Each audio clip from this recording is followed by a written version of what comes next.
This is the final panel for the day. It's the elected officials, and as I said, this is kind of the MO of this entire conference, because we hear about the technology, we hear about the collaboration, and as we all know, the elected officials are a critically important part of this equation, no matter where we lie.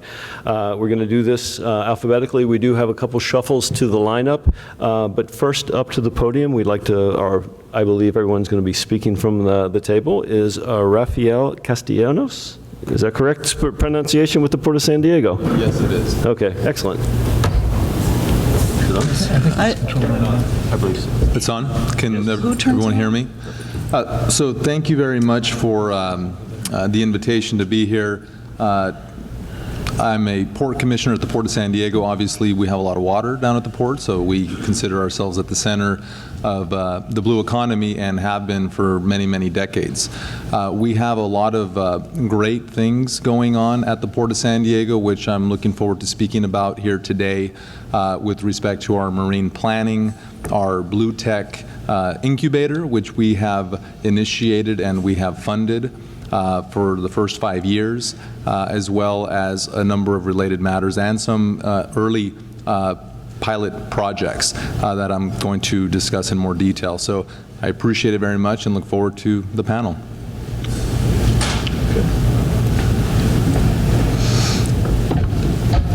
Very good. And we will move on. And next, we have the supervisor of the County of San Diego, Greg Cox. Thank you very much. It's a pleasure to be here, and it's an honor for a couple of reasons. Number one, I want to acknowledge that Greg Murphy, who is Executive Director for the Maritime Alliance, used to be on my staff until he was stolen away by Michael Jones to head this very fine organization. But I know Greg's doing a great job, and Michael has just done a phenomenal job over the last few years in really educating a lot of us that are either elected or appointed officials on what the blue economy is all about and what it means to this region.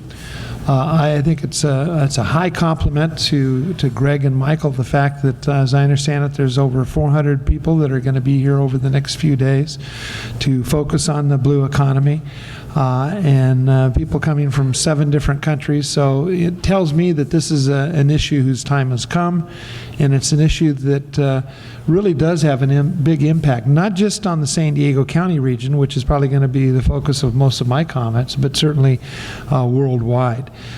We already know the importance of the blue economy in the San Diego County region.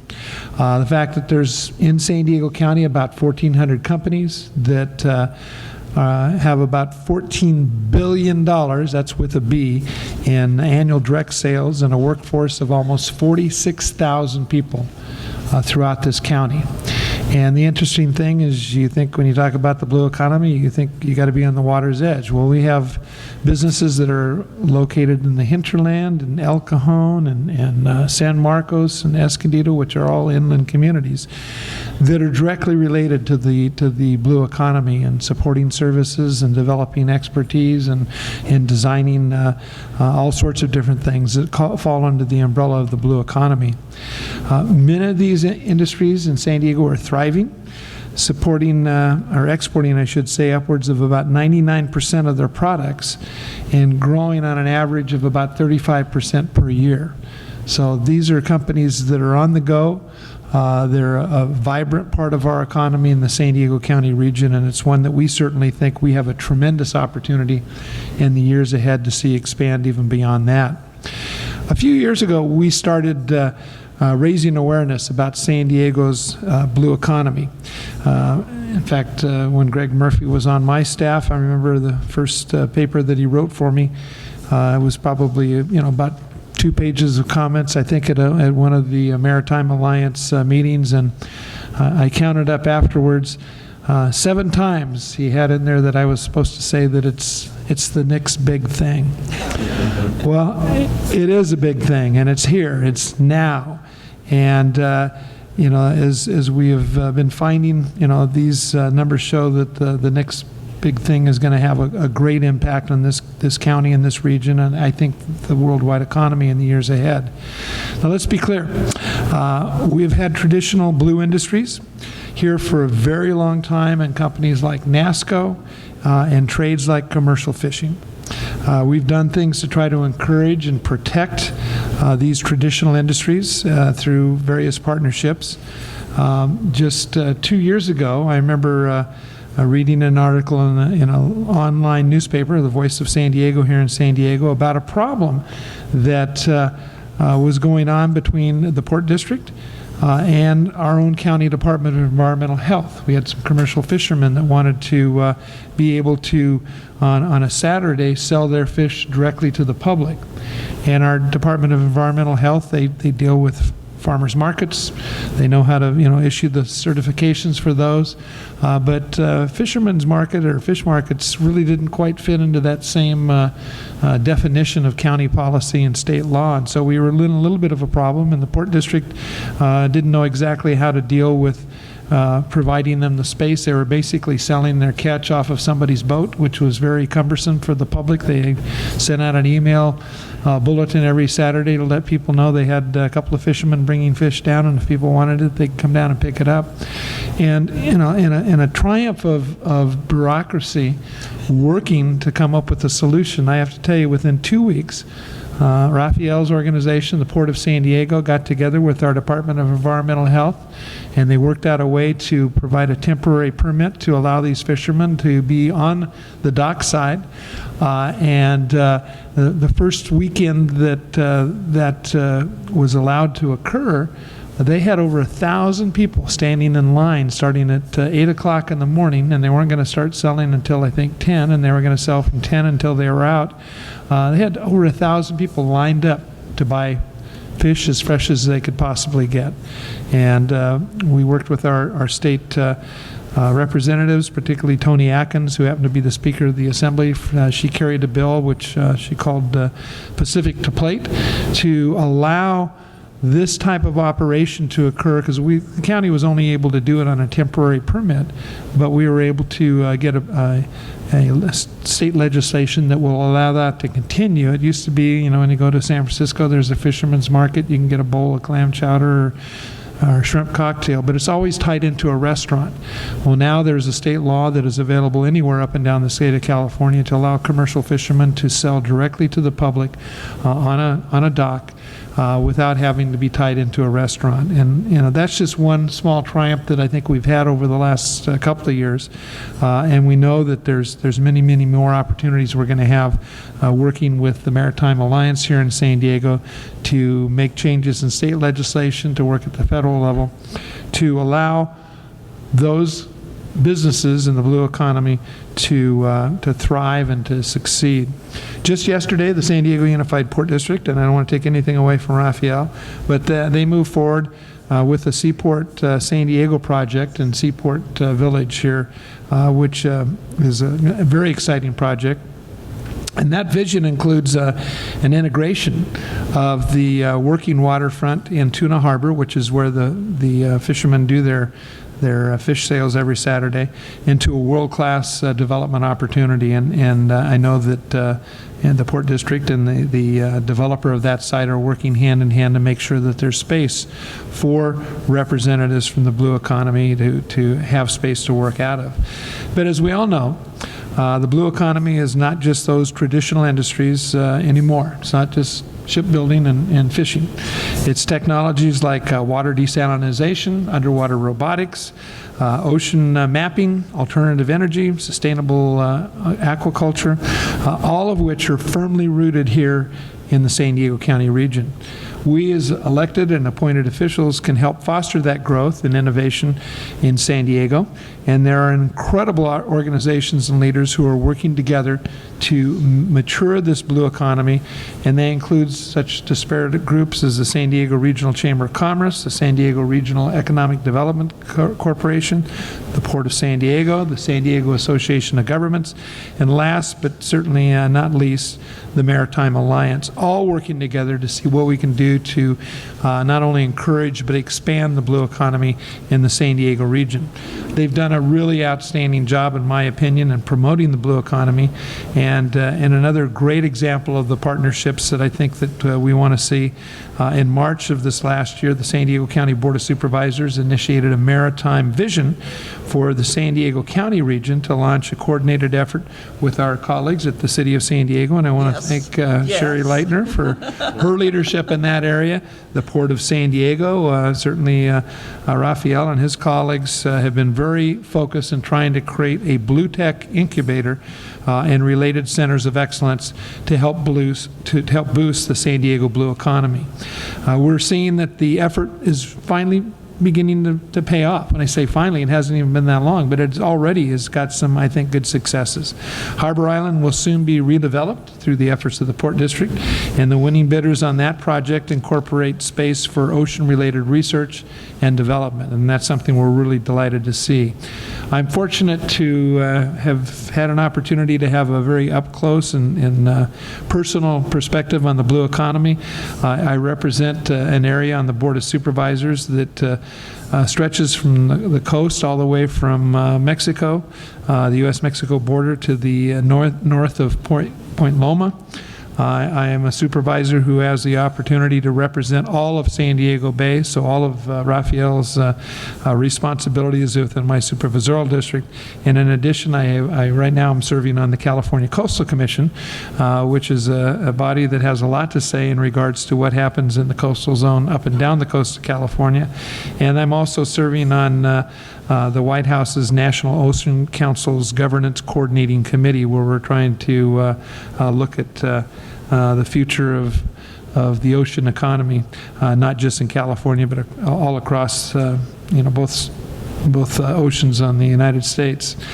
Those two perspectives have certainly brought me to the kind of the ground floor of organizations taking stock of and protecting our natural resources while also ensuring the economy around the coastline and that the ocean together can very sympathetically thrive and survive.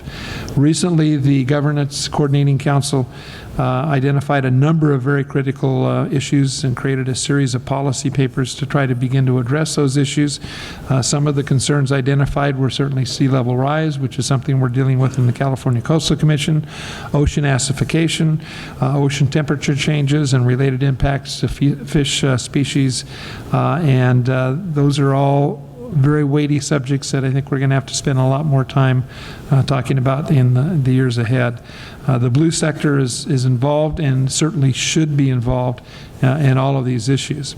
It used to be that the blue sector, the blue economy, I think was primarily focusing on blue-collar jobs, some white-collar jobs. Well, I guess as I like to refer to it now, maybe we should start calling these dry-collar and wet-collar jobs, because they cover a full gamut of opportunities for people to get employed in this region.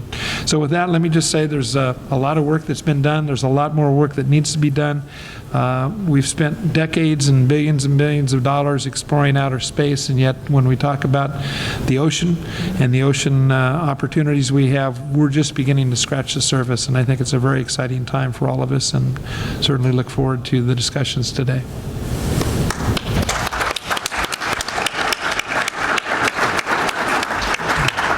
Thank you very much, Supervisor Cox. And now we have City of San Diego Council President Sherry Leitner. Thank you very much. It's a pleasure to be here. I was very pleased to be invited to attend this. I am City Council President Sherry Leitner. I am the council member for San Diego's District 1, absolutely the best district in the city of San Diego. It includes the communities of La Jolla, University City, Carmel Valley, Del Mar Mesa, Del Mar Heights, Pacific Highlands Ranch, Torrey Hills, and Torrey Pines. And of course, the University of California, San Diego, and Scripps Institution of Oceanography. I have served in this role since 2008 with amazing support from the community, including many of you who are here today.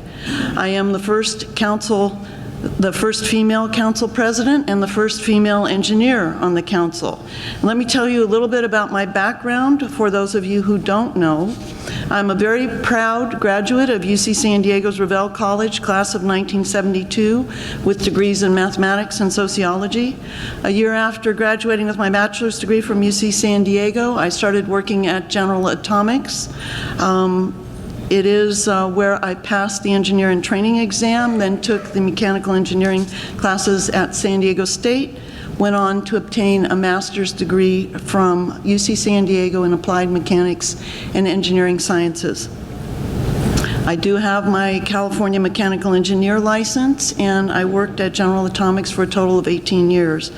I even got to work on the Strategic Defense Initiative in the 1980s, which many of you may remember as Star Wars, and that is absolutely not the movie.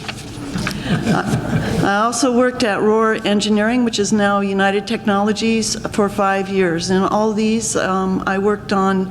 My specialty was nonlinear testing and analysis, and I noted the previous panel was talking about underwater acoustic evaluations of things, and my husband, one of his first jobs was doing spook stuff over in, he had it really rough off Kauai in Barking Sands, doing some work over there with acoustic arrays. So it is something that, as an engineer, I understand many of the unique challenges facing this industry. I have been a big proponent of BlueTech and the blue economy since I first took office. Actually, it was when Michael Jones came to visit me. How many of you can say that here? Michael Jones came to visit me. He invited me to my first underwater unmanned vehicle competition back in 2009, and I witnessed the potential of this industry. Since that time, supporting and expanding the BlueTech sector in San Diego has been a key policy priority for me. On council, I initiated the Economic Development Committee and made sure that BlueTech was a topic of discussion. We also started working on an incubator with the port, and I know I harassed Raphael and Marshall multiple times on where's that building, but I think it is going very, very well, and I look forward to hearing your descriptions of the progress you have made on that. We had, at the third committee meeting, we had presentations from the Port Tenants Association, and the Maritime Alliance. As you all know, in 2012, the San Diego Maritime Alliance released an economic impact report detailing the importance of the industry. That report, of course, told us all that we already know, how vital this industry is to San Diego and our economy. In 2013, the city was able to double down on that report when I rewrote San Diego's port policy, known as Council Policy 700-20, which highlights the importance of the BlueTech economy. The blue economy is clearly critical to both the city of San Diego and our region as a whole. We have accomplished much in the last few years, but we can do more, and we should.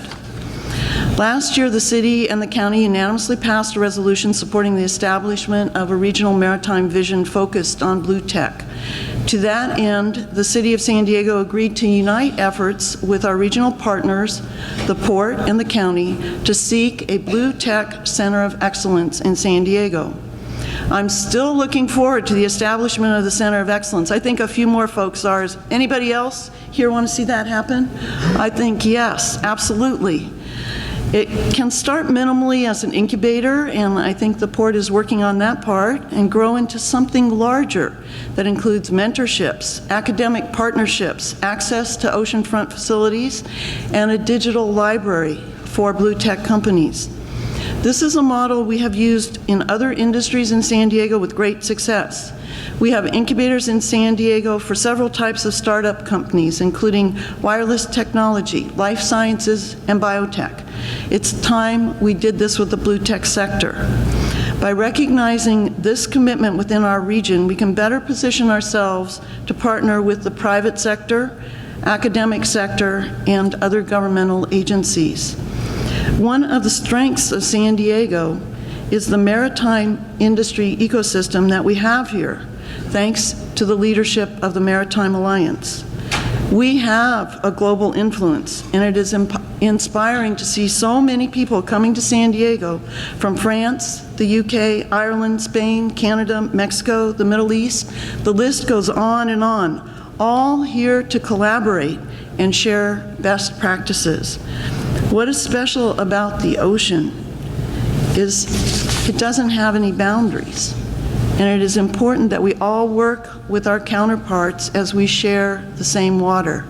Water is truly the great connector here.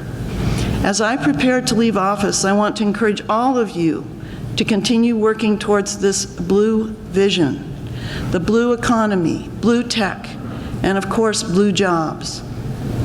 I do have a commitment from the mayor's office that he will continue this effort, and if he doesn't, you all can just poke him a little bit and or talk to me. I'll be glad to have a little conversation with you. Together, we can ensure that we maintain San Diego as a global leader and a place for collaboration and building partnerships in blue technology and the blue economy. And thank you very much for having me here. It's great.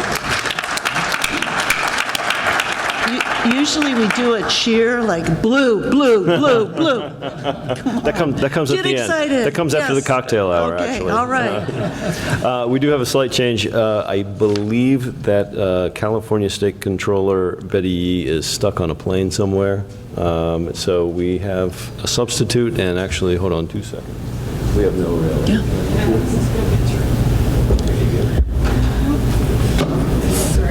One of my staffers said she didn't hear the planes flying this morning, and she thought it was like 9/11. But we are pleased to welcome Ann Baker, Deputy Controller, State of California.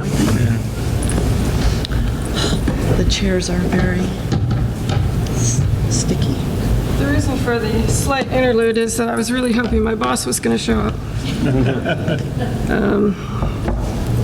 I'm going to spare you some of her speech because I didn't sit on the Board of Equalization, and so I'm not familiar with your tax issues, which she did for 9 years. However, the State Lands Commission, in which the Controller is the chair this year, is very involved in some of these issues. State Lands Commission is an unusual state agency. We're responsible for managing protected public trust lands, as well as California's ports and harbor districts, tidelands, submerged lands, and the beds and banks of navigable waterways, better known as rivers. Many of you may know that for the first time in 78 years, the State Lands Commission last year completed its first strategic plan. The controllers were extremely proud that we had a wide-ranging conversation with a large number of stakeholders involved together for the first time.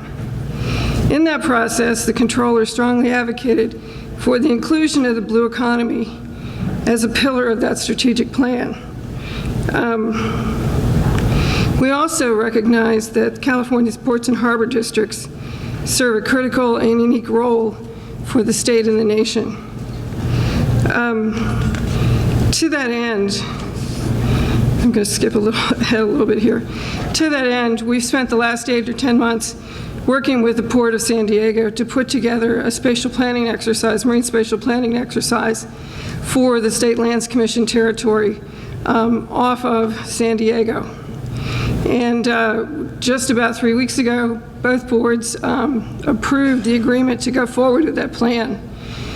This is a bit of a long time coming in California for a state agency to step up and partner to do this. We have some critics at the state level who are a little concerned about how this will go, because in California we've already protected environmental areas for fish species, but to do it in a comprehensive way will be something unique and different.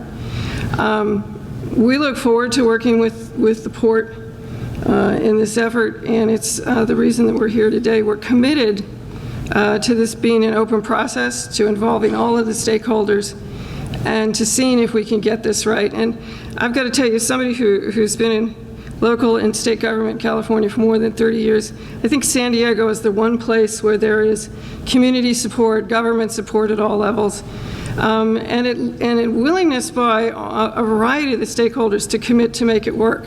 So I think we're all depending, and the rest of the state depending on San Diego to have this be successful so that we can move forward. So we're very excited about it.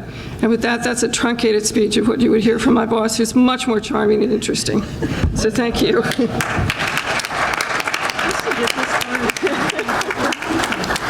Well, I'd like a special round of applause because this is the first panel that I've ever done in my 24-year career where there's not been one PowerPoint. So special applause for that. That you get your woot woot for. I'm going to put this open to questions. Hopefully we have a few. We have some time, but I have some as well, and I believe we have one, Michael, right here.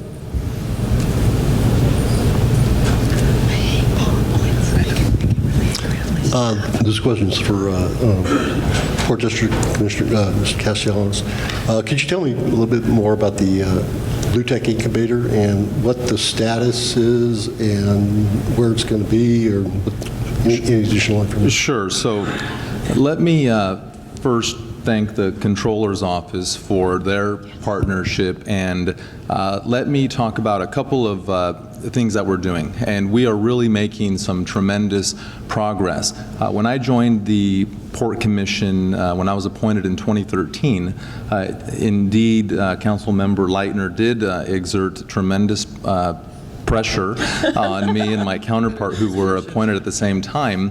And during a meeting I had with her, she quizzed me on the Workforce Partnerships and Maritime Alliances report about the blue economy. And so fortunately I had read it, and I didn't think, wow, this is the next big thing. I thought, holy cow, this is a big thing and it could be the next huge thing. I had no idea just how big it was. So with the council members' encouragement and strong interest from the community and various stakeholders, the port started down a path of trying to develop our blue economy to its maximum potential. So let me tell you a few of the things that we've done. Number one, we embarked on a initial maritime spatial planning effort of the entire bay, everything within our jurisdiction. The Port of San Diego controls 34 miles of the coastline around the San Diego Bay, and the Navy has the other 20 miles, and we've got about 6,000 acres of land under our jurisdiction.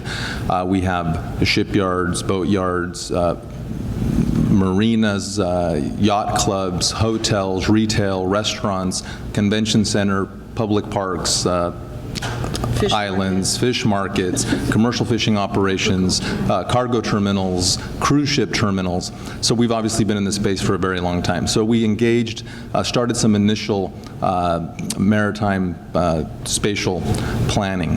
We also started a bay-wide aquaculture and biotech infrastructure feasibility study to determine where we could do some of these things that folks were talking about. The planning effort with the State Lands Commission is very, very important. It goes back into that marine planning to give us a very global sense of what is possible. What might we be able to do? And we have a three-anchor approach to that. One is science-driven. The other is true collaboration, which is with as many stakeholders as possible, and to protect the environment. We want to make sure that we maintain the trust of the public and folks at the statewide level and the local level who are concerned that planning might mean irresponsible development. So that was sort of the framework of our initial work. Now, to be more detailed, priorities are reflected in budgets. And so what the port has done is that it has funded a 5-year blue economy business plan to the tune of $1 million a year for 5 years. So that's real money, obviously, for any agency, but especially one of our size. So that reflects that we're really serious about this. Now, this blue economy strategic business plan has within it an incubator, and not necessarily at this point a actual physical facility, but more of a concept to facilitate this type of industry. So what we're doing is we've created a program where early stage ventures can apply to the port with projects that are promising. We will evaluate them. we will provide to those that we decide to enter into a public-private partnership with various things. For example, land and water entitlements, permit-ready infrastructure, regulatory expertise, and mentorship, and in some cases, some cash. Not a lot, but some, where we think that there is a return on investment to the district. So that's exciting. So now let me talk to you about a couple of actual projects to reflect what we're already doing. So we've got two subcomponents. The first is true BlueTech, where we are looking for technology that is effective. It solves some sort of issue that we have at the port where we're trying to advance a strategic objective. We want it to be scalable technology with some commercial promise. So for example, we at the port are trying to reduce our copper load in the bay and try to take out the copper in the bay that's above the regulatory thresholds. So, and in particular in the Shelter Island yacht basin. So we actually right now have some proposals. One is with a company called Red Lion Corporation, I believe, which has some technology. We have some of our BlueTech experts over here. I'm not going to pretend to be one. But basically some technology that removes some of the copper that's suspended in the water. So we're looking at that technology as a potential new technology with broad commercial promise. So we're looking to facilitate and help fund and facilitate their efforts. The other is a boat wash of a particular type that's being used in Sweden and in other places. I believe Florida has one already. But trying to promote that technology, support that technology, and help us achieve our objectives. Another example is in aquaculture. We have embarked on a oyster cultivation project using floating upweller systems, these vertical devices that where we will grow oysters from oyster seed to about a 4-month mark and then sell them to fisheries up the Pacific coast. Our weather here obviously is very conducive to growing those oysters quickly and reliably before we can sell them in the market. But there's a co-benefit to the port, and that is that this technology, these devices, can help create a living shoreline. And so when we're looking at our strategic objective of planning for sea level rise, climate resiliency, developing this technology that further serves the purpose of helping us address potential flooding and tidal energy and those sorts of effects, we're looking for that sort of opportunity. So that's a particular type of aquaculture that derives benefits to the Port of San Diego. So those are just a couple of examples of what we're doing. I think it's very exciting.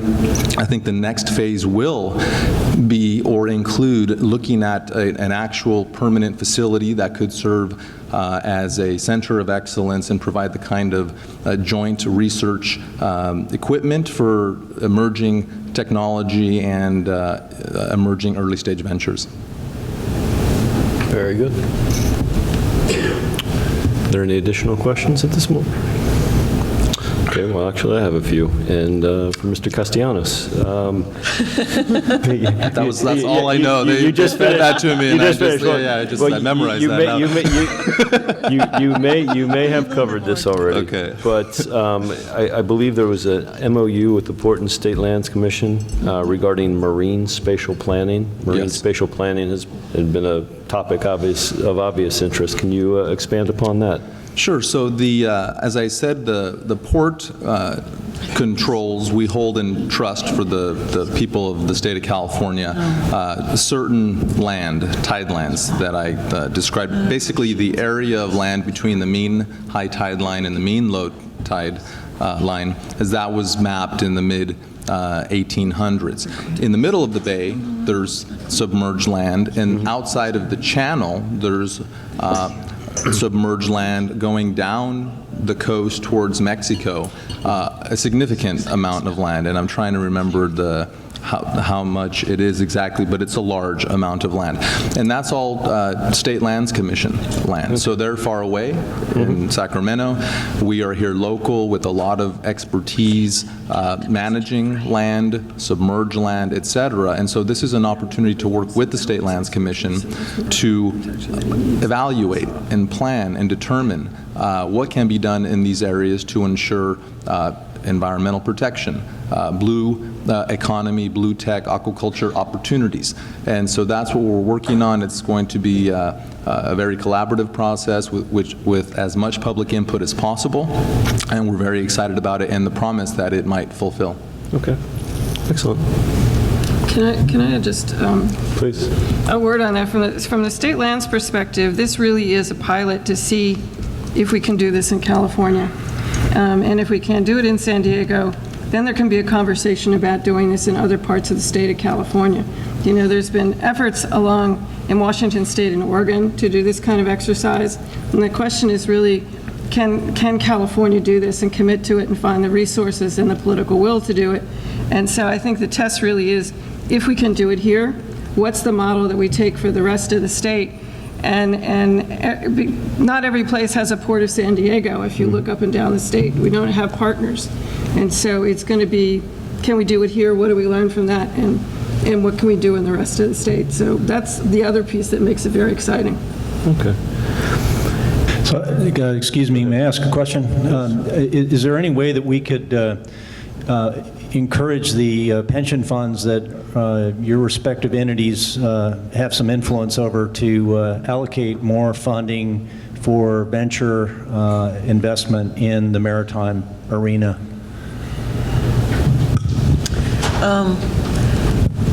Actually, the way in which the pension funds work, they're completely separated from city government because we had a little scandal here called Enron by the Sea. So if you really want to pursue that, I would suggest going to the SD-SERS board and making a pitch to them. They do have an investment person, and I believe the county does as well, that makes those sorts of decisions, and they are, at least for the city, they are separate from city government for a reason. It's called a monitor. And the same thing is true for the San Diego County Employees Retirement System. It's a separate entity from the County of San Diego, although we do appoint 4 of the 9 members to that board. And I do know that they have a portion of their portfolio is focusing on venture capital projects. And I think, you know, you bring up a very good suggestion, because I think that for a long time it's been, I can't think the history of the San Diego County retirement system. I'm not sure about the city of San Diego. But I mean, I think sometimes when they look for venture capital opportunities, they almost become oblivious to what's going on here in the San Diego region. So to the extent that we can try to get them to focus a little bit more on what's going on here, what opportunities there are. I mean, their bottom line is they want to invest in projects that are going to return on capital, and I think there's a lot of those right here in San Diego. You don't have to go to Chicago or New York in order to do that. So I think just more fundamental is just it's a category, it's a global opportunity. So I'm not advocating specifically for San Diego, but this is a concept that all limited partners, which you are fiduciaries for influencing that, I think could speak out on that. I don't think you have to lobby for any one of us, but I think it's a category that deserves. Let me, the state controller sits on the PERS and the STIRS board. It's probably 2 of the largest public pension funds in the U.S. And there's both discussion of investment in California, so I'm not going to go quite as local as San Diego, but investment in California and investment in what I would call new and greener technologies. And so if you would find me or my boss today and give me your card, that's something we don't advocate for specifics, but we do advocate for categories, as you were suggesting. And we do also arrange for people to go and in brief, again, not specifics, but brief categories of investment to talk about things that they may not have paid attention to. And let me use an example. I came down with the controller a couple weeks ago when we visited with the Marine Alliance, and not every meeting as a public official is an uplifting meeting. And we went from people from the community colleges who were exciting about what they were doing to people who were having several different business interests who were doing exciting things. And it dawned on me that we are such a big state in California that not everybody in Sacramento knows what's going on in every other place of California. And so if you would like to provide me with some information on that, we'd be happy to make that connection. I would just like to add that I am completely with you with respect to the spirit of what you're describing. Wouldn't it be nice if, like the Silicon Valley in Northern California, we had the BlueTech Bay in San Diego? Boy, would that be nice. In my day job, I'm a corporate attorney, and so what I see is, there's institutional money, which is very slow and not nimble, and but there's also, JV money, which tends to take greater risks and demonstrate a much higher risk for tolerance and support some of this type of technology that I would hope to see flourish here in the San Diego Bay and this region. So with respect to advocating like you just suggested, but also doing the things that I just described to try to create an environment where we can foster that technology which will attract money is a great thing. That I think, too, is part of what the Maritime Alliance is about, and it is using the model of Biocom to do the political advocacy and the venture capital and the angel organization, and just, I think there's been a lot of progress made. It needs to continue. City of San Diego got really adventurous, not City of San Diego, but the pension fund was investing in foreign equities and things that didn't perform as well, and so we've had some pretty bad hits in the last couple of years, but at least we're not negative. So Raphael, perhaps I can ask, how do you think the Maritime Alliance and the port should work together? Well, it was nice to get an invitation to come to this, and seeing as how I think we're doing some fantastic work in this area. We do have a seat on your board, so having that type of relationship is extremely important. And just really encouraging a complete and total partnership every step along the way as we embark further down this path of these efforts with the incubator and so forth and so on, especially with the things that are coming down the pike. So continue to do the things we're doing and expand our approach together. Anything additional? I actually had one more for for Council President Leitner. Yes, sir. Yes, I like that. Specifically, the city. Yes. What is needed to facilitate the growth and the success of this industry from a city perspective in your mind? A big part of it is promoting it. I have discovered that with my interaction with Michael Jones and just talking, like I said, I did with the port commissioners. It is something where the port commissioners do report out to the city council, and while we can't direct them because they're an independent body, we can actually provide additional guidance to them. They can also fire us. No, we cannot fire you. It's a lot harder to fire you than it is to appoint you. Except in my case, it wasn't easy. No, you're good. I'm sorry. It was an inside joke. Yes, it's something where having the advocacy at the council level, trying to create the partnerships with the institutions and the private companies, and it is all about networking in a lot of ways. It is pretty surprising, I think. I remember the first one of these events I went to, it was, no offense, Michael, but it was almost pathetic. And it's looking a lot better, and you're now to multiple days, and you're getting more folks here.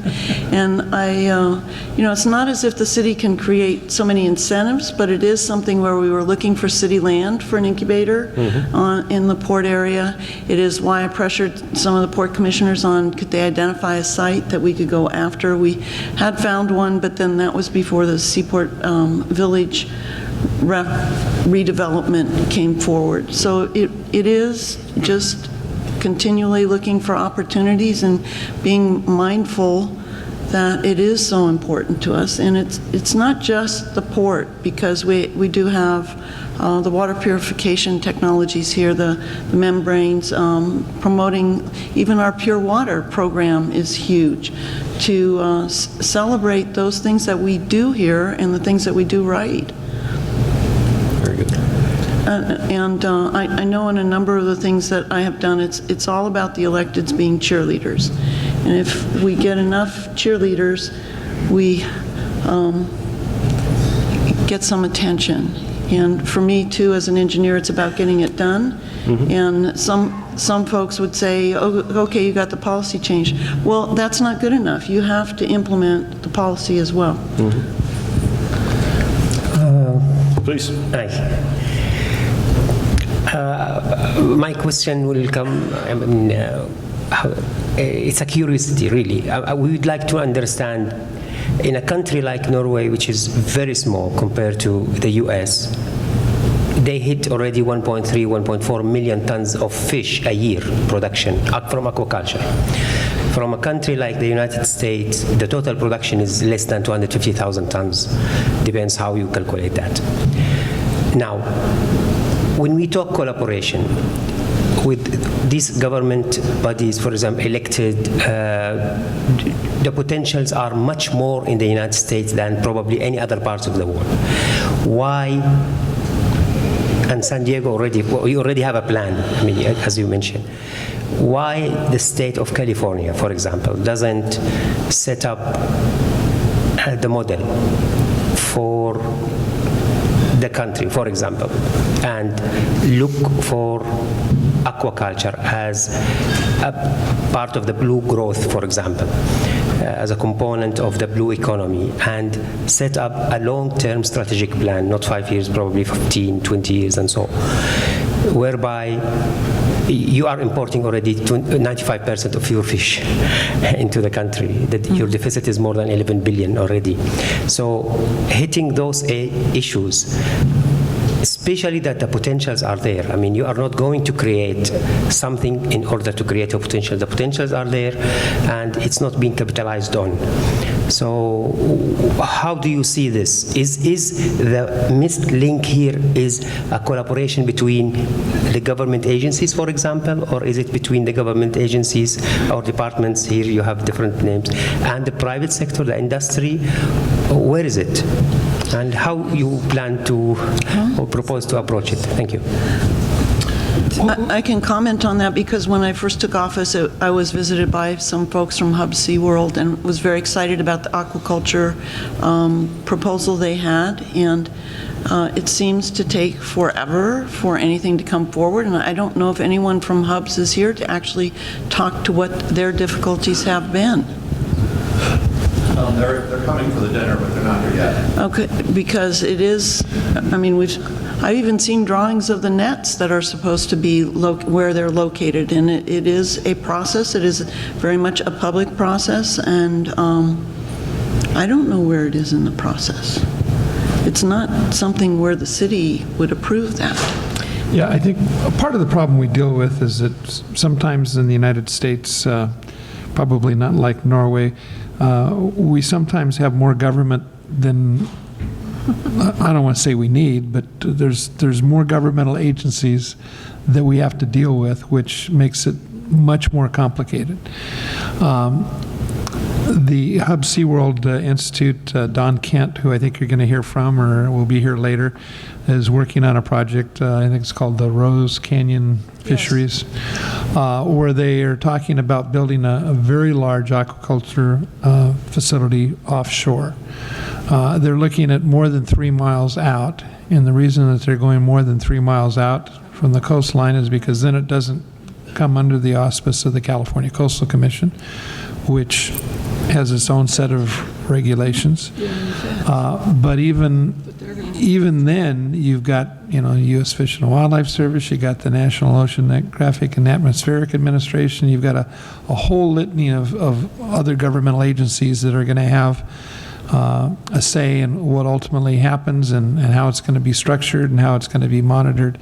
I do think that's one of the great opportunities we have in the San Diego County region, or San Diego region, I should say, is aquaculture. And the Port District is trying it certainly on a much more limited basis in San Diego Bay because it's kind of a confined area. But what Rose Canyon Fisheries is talking about is something that's really going to be a huge project that would begin to address the fact that 90% plus, I'm not exactly sure what it is, but I know it's north of 90% of the fish we consume in this country is brought in from foreign countries. Nothing against them, but we have no way of knowing what the criteria is, what the fishing is. Here, we will know that it's going to be highly regulated, and that's in some respects a blessing, but in some respects it's kind of a curse. It's one of the reasons why I think it's been very slow to evolve in the United States, but I think it's a great opportunity, and it's one that I'm hopeful is going to have, I was going to say bear fruit, but I guess bear fish. It's a good opportunity, I think, for us to begin to address the fact that we have to import such a large percentage of fish for our consumption. And I remember seeing all the drawings for this and saying, well, when is this coming forward? This is great. What's going on? And is it 2018? Do you know the date? The timeline? Well, we'll find. There's been some issues. I think the Navy has some. Navy has issues. Yes. They're still trying to work things out. I just wanted to mention that. Can I add one thing to this from a state perspective? I'm feeling a little like the outlier here on this one.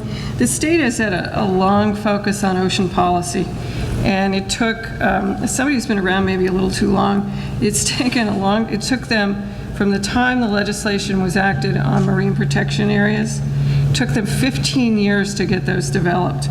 It was incredibly long and slow and laborious and stakeholder driven, but it's done. And so now I think we have an opportunity to say that's there. Now how do we turn to the economic development piece of this? And the other thing the controller sits on is the Ocean Protection Council, which is a state body of Cali, PA, the resources agency, some legislators, and it allows coordination across agencies and allows where there are conflicts or problems for those to be brought up and kind of wrestled with in a public and sometimes embarrassing way.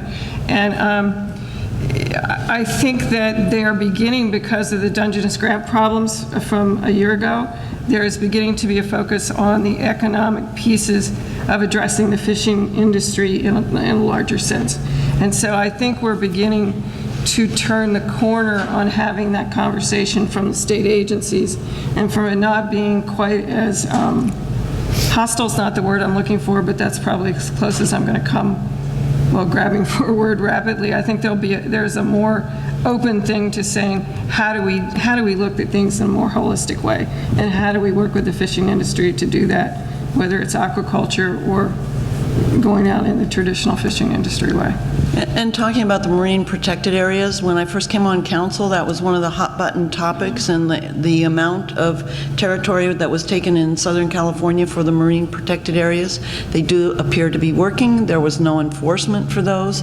And talking about the regulations, I am the proud council member that represents the area with Children's Pool and La Jolla Cove. And let me tell you about what you do about bird poop and seal poop and sea lion poop and what the permit process is for that. And no, we couldn't even get public health to take an opinion. So it was federal and state regulations as well as the county health. So it is, it's not, I look forward to hearing the discussion this evening. Well, I just wanted to, although she's not with us, Betty Yee and Ann have been really, I think, taking a leadership role in promoting this marine spatial planning pilot program and looking at the blue economy. As Ann said, this is the first time I think you've done a 5-year strategic plan, and after Greg Murphy testified, there was a blue economy as one of the goals to promote. And I think it's incredible that these steps have been taken.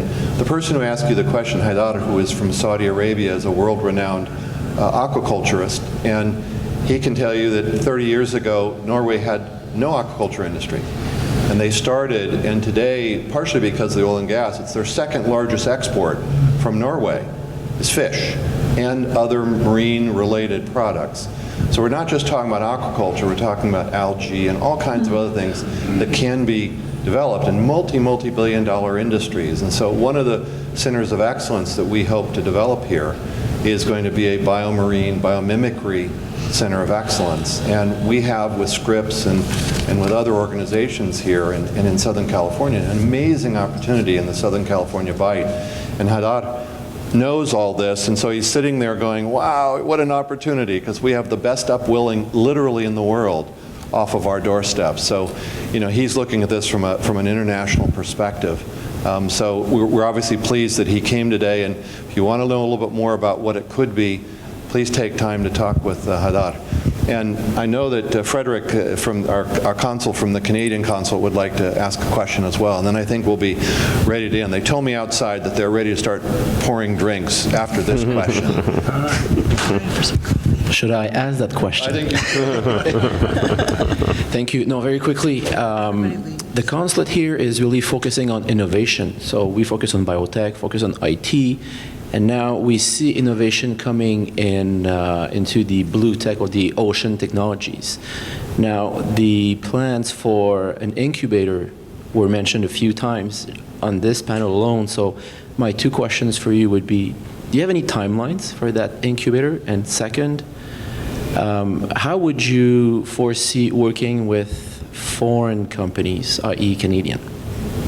Sure. Well, with respect to the incubator is here, just because we don't have a physical facility. But as far as taking applications from folks, early stage ventures, and determining how we could potentially enter into a public-private partnership with respect to any kind of blue technology, that's here and funded. So I hope that we can continue down the path of having more infrastructure, spending more, increasing the budget, but we're well on our way. With respect to working with foreign entities, I think that we will work with anyone if we think it's a good project and our due diligence is satisfactory and all other legal impediments are addressed. So I don't see that as any sort of impediment. I believe, Michael, can we take one more, or we're under threat of invasion here? Okay. Unfortunately, we have to stop for now. I believe everyone's going to be around for a little while. So again, another round of applause for our panel here.